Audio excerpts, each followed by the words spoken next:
Hi everyone, welcome back to the channel. Today we're going to play a practice game against 1800 or 1700 on lichess.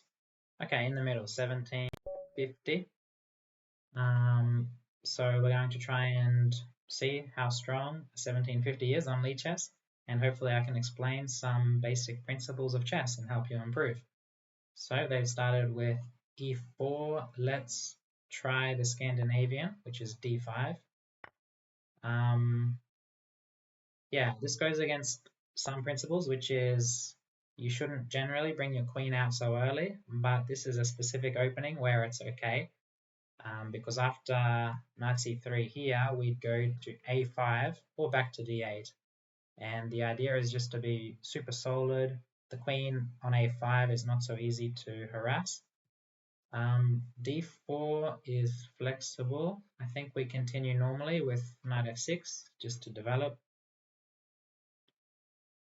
Opponent is 1600 blitz. Okay, so lower intermediate, I'd say. My rating is still, it's a new account, so this rapid rating is hopefully will get higher in future. Okay, so when they delay knight c3 and allow our queen to maintain itself on d5, I think the best option is to develop the bishop to g4 and pressure the knight.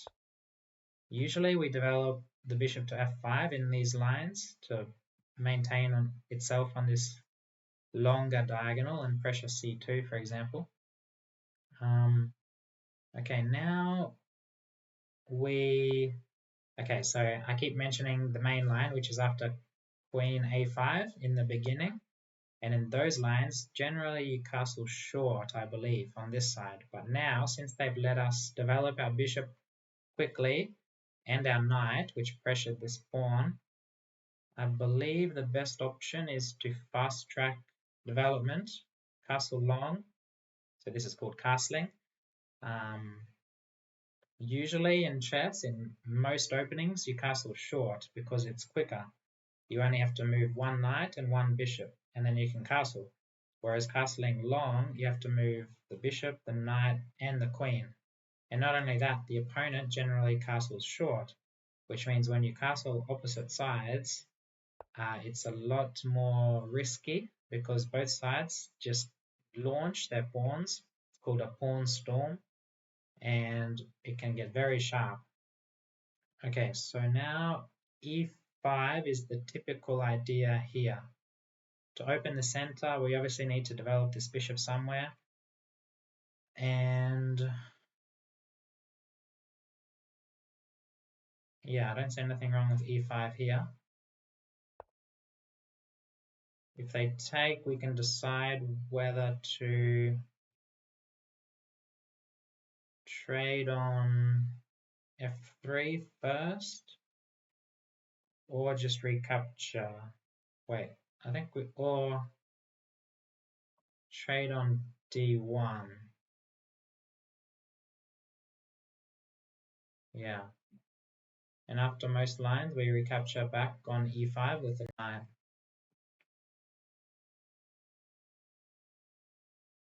Capturing straight away with the knight is a bit risky after e takes d5 and d takes e5, knight takes e5, queen takes, rook takes.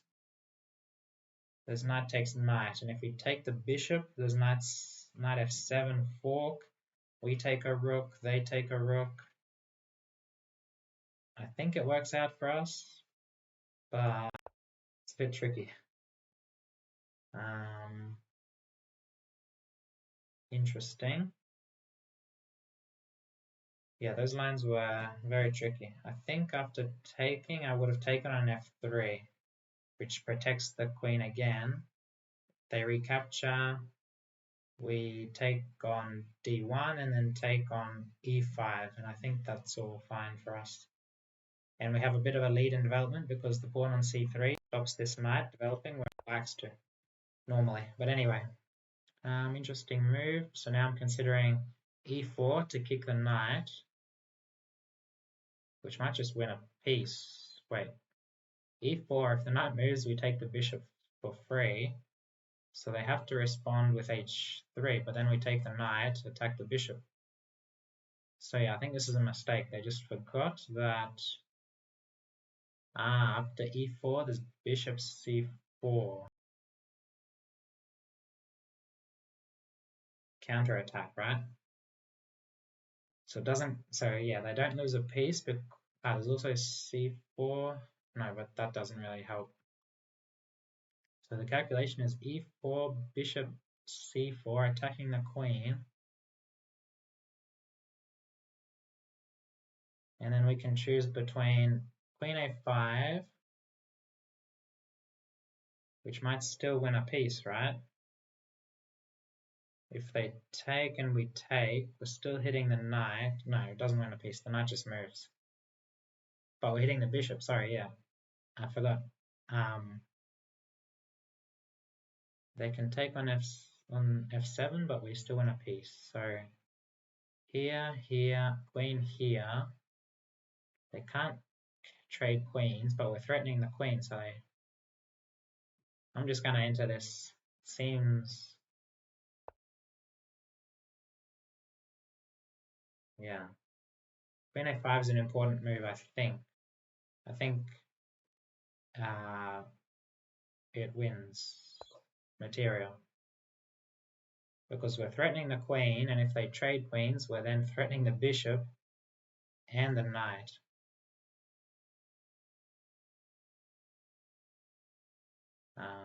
Okay. Interesting game. Shows the dangers of the Scandinavian, which is a bit underappreciated, or I don't know, it's not as common. When you're learning chess, you generally start with the French or the Sicilian or e5, e4, e5. This is back on after e4. Generally, beginners or people learning play e5, c5, e6. d5 is a bit more tricky because you have to know how to play with your queen exposed, and not lose too many tempi. Okay, so here I sort of saw this from afar, that we always have this idea with bishop e2, right? So we can trade and bishop e2.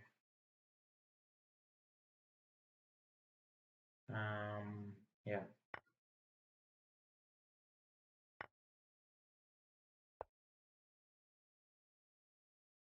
So they probably have to defend the rook so that they only lose the exchange. Okay.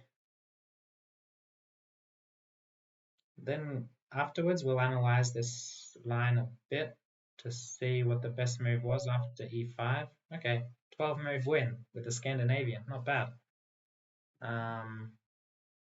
Have a quick look at the analysis. I need to study this line a bit more. I haven't studied much, to be honest. So this theory, yep, many games. In this position, there have been 137,000 games on lichess.